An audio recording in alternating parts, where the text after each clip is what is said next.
Umkhonto Sizwe, born in the early 60s as the ANC's military wing. It generally became known as MK, its translation meaning Spear of the Nation, and was essentially the third stage in the anti-apartheid struggle. Passive resistance had given rise to a civil disobedience campaign. But that all changed when Hendrik Verwoerd's government said it would use maximum force to silence any notion of a liberation movement. You know, when the ANC was banned in 1960, and Madiba made the statement, it's then that we understood what he meant by saying the old chapter is closed. Namely that now we are going to take up arms and defend our people.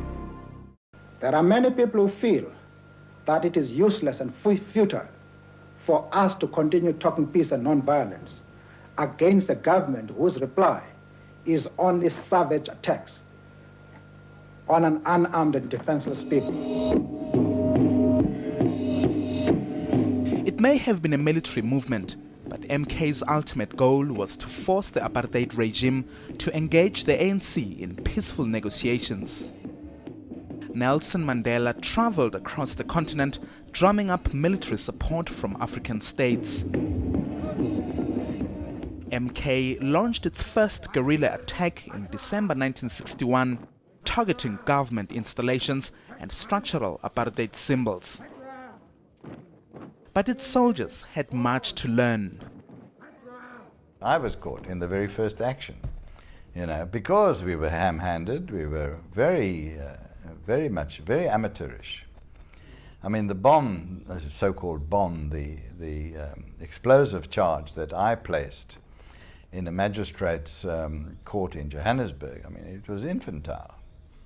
So, and the way we did the operation was very amateurish. And all our people who were involved will tell you, we were total amateurs. I mean, the way some of our people, when some of our people were instructed to go and learn how to make a bomb, what did they do? They went to libraries and read books, because we didn't have the know-how.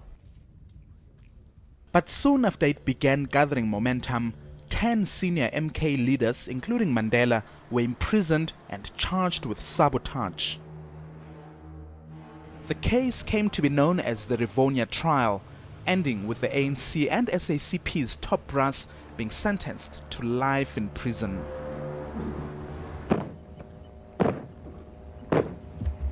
Leading liberation movements were forced underground, and some feared it was the end of Umkhonto Sizwe.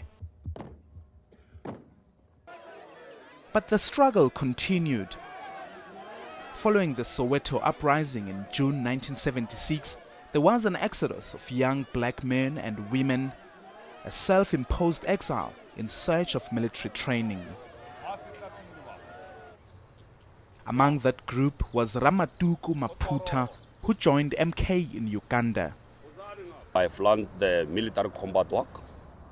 I have learned the engineering, firearm, physical training, topography. Here inside the country, we did not have where we can sit and think about how to deal with the enemy. But there, it was a good time and a good place where we can strategize in a military way to advance to the enemy. We shall fight capitalism with all our might. During this period, MK found a leader in SACP Secretary General Chris Hani, who became its chief of staff and energized the young combatants. The 80s saw a wave of MK attacks, generally targeting military points, but often catching civilians in the crossfire.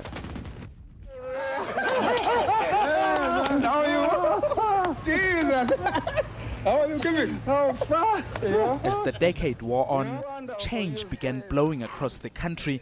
Many political prisoners were being released.